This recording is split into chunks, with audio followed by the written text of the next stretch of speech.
Bonjour à tous. Une page de l'histoire industrielle de Morez en vend dans le Jura. La communauté de communes Haut-Jura Arcade met en vente 2 anciens sites de la lunetterie Albin Pagé, symbole du passé industriel de Morez. Le premier bâtiment rue de la République offre près de 1900 m² de plateau brut avec un potentiel important de transformation en logement.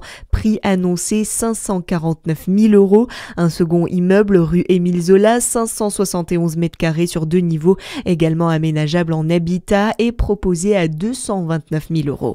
Braquage déjoué en 10 minutes à Châlons. Un homme armé d'un couteau a braqué le Carrefour City de la rue de Belfort. Il a menacé un apprenti caissier et est reparti avec plusieurs centaines d'euros. Un policier présent par hasard dans le magasin a immédiatement consulté les images de vidéoprotection et alerté le centre de supervision. Le suspect a été repéré en quelques minutes grâce aux caméras de la ville. Il a été placé en garde à vue, tandis que l'employé choqué a été mis en incapacité totale de travailler. Polémique autour d'une expulsion jugée contraire au principe du 115 en Côte d'Or. À Dijon, une femme congolaise et sa fille de 9 ans ont perdu leur place à l'abri de nuit juste avant la trêve hivernale à Dijon. Selon la préfecture, elles ne seraient plus considérées comme vulnérables. Une décision contestée en justice hier. La mère, sous le coup d'une OQTF contestée, réclame une protection minimale pour sa famille. Dans le reste de l'actualité, avec le retour du froid cette semaine, vous avez peut-être monté le chauffage, mais 10% des Français ne peuvent pas se le permettre. Une étude de l'Observatoire national de la précarité énergétique montre que 36% des Français ont eu du mal à payer les factures d'électricité ou de gaz en 2025.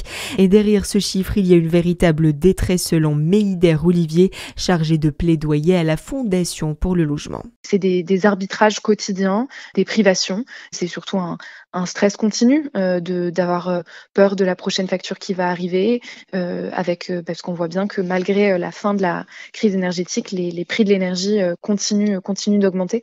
On arrive à des situations donc de précarité énergétique où les ménages vont se priver, mettre très peu le chauffage. Et c'est des problèmes de santé auxquels ils s'exposent, des maladies respiratoires, non seulement pour les adultes mais aussi pour les jeunes enfants, et des conséquences très nettes sur la vie sociale. Il y a des personnes qui nous disent j'invite plus chez moi parce que je peux pas mettre le chauffage et que j'en ai honte. Il existe des solutions pour être accompagné en cas de précarité énergétique. Vous pouvez vous rapprocher d'une assistante sociale de votre commune qui vous guidera dans les différentes aides.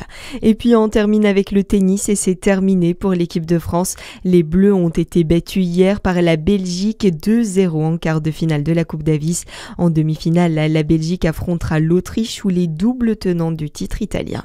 Voilà pour l'actualité. À suivre votre météo sur Fréquence Plus.